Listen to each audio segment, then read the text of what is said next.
Good morning, Digit fam. Adam Doud here, coming at you from my newly arranged office space, and I gotta say, I'm not positive that I like it, but it took me all weekend to get it done, so one thing is for sure, I'm gonna keep it for a while at least. Speaking of the weekend, allow me to echo sentiments in the newsletter, R.I.P. Kobe Bryant. I gotta say, I'm not a basketball guy, so just the fact that I knew who he was means that he was quite significant in the sport, and the fact that his 13-year-old daughter was also killed is heartbreaking.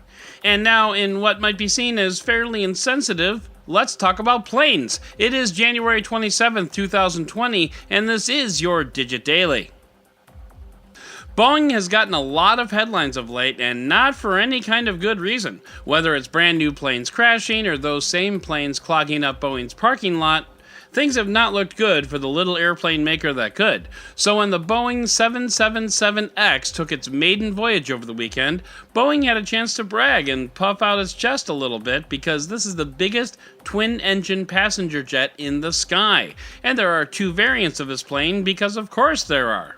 The longer-range 777-8 can carry up to 384 passengers and has a range of 8,730 nautical miles or 16,170 kilometers. The shorter-range 777-9 can seat 426 passengers and has a range of 7,285 nautical miles and 13,500 kilometers. Guess they put the extra 50 people where the gas tank would normally go. But what makes this airplane so interesting is its sheer size. It has a wingspan of 235 feet, just shy of a frickin' football field, and because of that, the plane wouldn't fit in a standard airport gate, so Boeing got creative and installed folding wingtips that reduced the wingspan down to just 213 feet. I mean, it's not super creative. Planes designed to land on aircraft carriers have been doing this for a long time now, but still, this airplane's wings fold. Boeing says it has sold 344 of these jets so far, mostly in the Middle East. This plane has a list price of $422.2 million, but airlines generally pay less than the list price. Can you just imagine being in the parking lot with a salesman saying, "Well, I can go talk to my manager and see what we can do about that price, huh? Should I start up the paperwork? Yeah, baby." But I think the part that amazes me is that Boeing has sold over 300 of these things at $400 million a pop without even flying the darn thing. And for those who did the math but still don't believe it, yeah, that's $120 billion with a B dollars for a plane that hadn't flown yet. I'm totally in the wrong business, especially when you consider the bugs that this plane had to deal with just to get here. The GE engines that power this plane had several issues along the way. I've put a link in the show notes for those who speak engineer, but unless you know what stator vanes are and what high-pressure compressors are used for, maybe it's better if you just trust me. There are issues. The plane also suffered an explosive depressurization event during a fuselage test back in September, but the plane completed 99% of the testing required before failure, and according to the Seattle Times, the plane was loaded past requirements anyway, so the plane was not required to retest, bringing us to this weekend where it lifted off for the first time. No doubt eliciting cheers from engineers, executives, and especially the accountants. LOL, what 737 MAX? Cha-ching! So while we all contemplate a change in careers to the aeronautics industry, let's head into the roundup!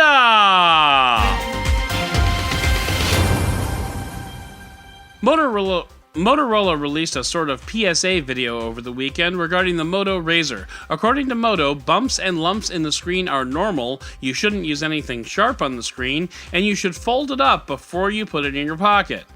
Honestly, all this kind of makes sense to me, and yeah, I know when there's a foldable screen, it's probably not going to be perfectly flat.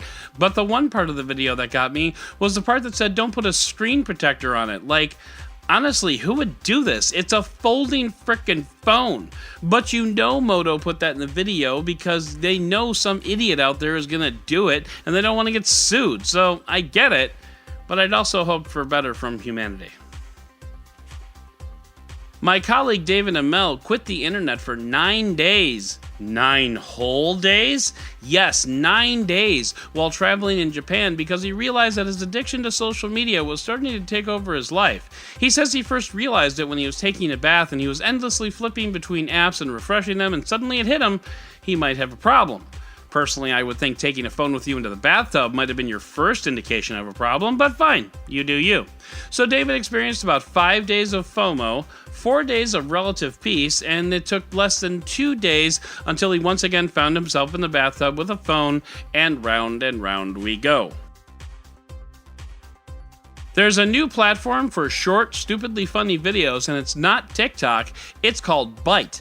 Byte launched recently, and new creators are flocking to the service because it's promising direct monetization on the platform similar to YouTube. Unfortunately, this has resulted in comment spam from creators trying to get people to follow them so they can have large followings when these tools come online. Byte, in the meantime, is trying to figure out a way to tamp down on these comments. Founder Dom Hoffman wrote over the weekend that things should be noticeably better in the next 24 hours, so it's good that Byte is aware of the problem. But honestly, people, just don't read the comments. Nothing good ever comes from it anyway.